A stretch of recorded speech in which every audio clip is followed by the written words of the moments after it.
Cauliflower ఫ్రైని ఇలా ఒక్కసారి చేసుకొని వేడి వేడి అన్నంలో వేసుకొని తింటే ఈ ఫ్రై చేసిన వాళ్ళని మెచ్చుకోకుండా అయితే అస్సలు ఉండలేరు. అలా సింపుల్ ప్రాసెస్లో చేశాను. Let's get started.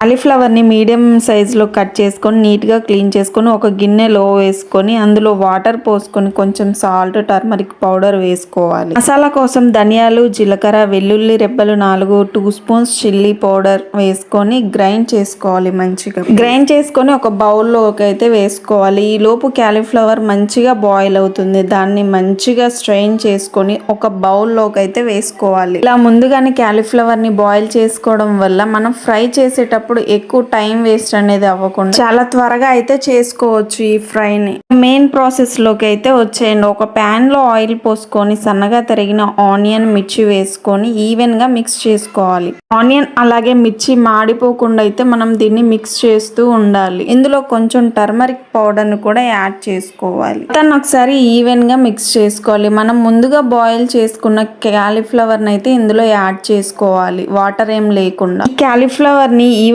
గా మిక్స్ చేస్తూ ఇలా ఆయిల్లో అయితే ఫ్రై చేసుకోవాలి. ఇందులో నేను ఒక 1 స్పూన్ దాకా సాల్ట్ ని అయితే యాడ్ చేస్తున్నాను. మొత్తాన్ని ఒకసారి మంచిగా ఈవెన్ గా అయితే మిక్స్ చేసుకోవాలి. కాలీఫ్లవర్ మంచిగా ఆయిల్లో మగ్గడం కోసం ఒక 5 మినిట్స్ దాకా లిడ్ ని అయితే క్లోజ్ చేసుకోవాలి. ఒక 5 మినిట్స్ తర్వాత ఈ లిడ్ ని అయితే ఓపెన్ చేసుకోవాలి. ఈ కాలీఫ్లవర్ అయితే మంచిగా ఆయిల్ అయితే మగ్గినట్టు మనకు కనిపిస్తుంది కదా. మొత్తాన్ని ఒకసారి మంచిగా మిక్స్ చేసుకోవాలి. ఈ కాలీఫ్లవర్ ముక్కలు మంచిగా ఆయిల్లో మగ్గిన తర్వాత మనం ముందుగా రెడీ చేసుకున్న పౌడర్ని అయితే యాడ్ చేసుకోవాలి.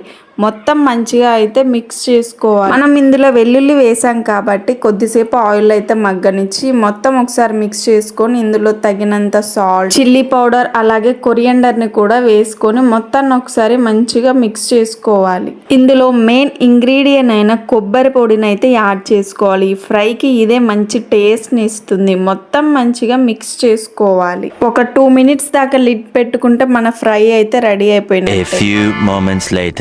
ఒక 2 మినిట్స్ తర్వాత లిడ్ ఓపెన్ చేసుకుంటే మన tasty and Emmy cauliflower fry అయితే రెడీ అయిపోయింది. చూడండి అసలు ఈ ఫ్రై అనేది ఎంత పొడి పొడిగా వచ్చింది. మీకు ఇష్టమైన వాళ్ళకి ఈ ఫ్రై అనేది చేసి పెడితే మిమ్మల్ని మెచ్చుకోకుండా అయితే అస్సలు ఉండలేరు. ఒక్కసారి అయితే ట్రై చేయండి ఈ ఫ్రైని. ఇప్పుడు నేను చెప్పినట్టుగా చేసినట్టుగా సేమ్ మెజర్మెంట్స్తో అయితే ఈ ఫ్రైని అయితే ఒక్కసారి ట్రై చేసి తిని చెప్పండి ఎలా అనిపించింది అనేది. నాకు మాత్రం ఈ ఫ్రై చాలా బాగా నచ్చింది. అందుకే మీతో అయితే ఈ రెసిపీని అయితే షేర్ చేసుకుంటున్నాను. మీకు ఎలా అనిపించిందో కామెంట్ సెక్షన్లో అయితే ఖచ్చితంగా కామెంట్ చేసి చెప్పండి. అలాగే ఇంకా నా నుంచి మీకు ఎలాంటి రెసిపీస్ కావాలో కామెంట్ చేస్తే నేను ఖచ్చితంగా చేసి పోస్ట్ అనేది చేస్తాను. ఇంతవరకు చూసారు కదా, please subscribe, share and like చేసుకోవచ్చు కదా. Thank you for watching.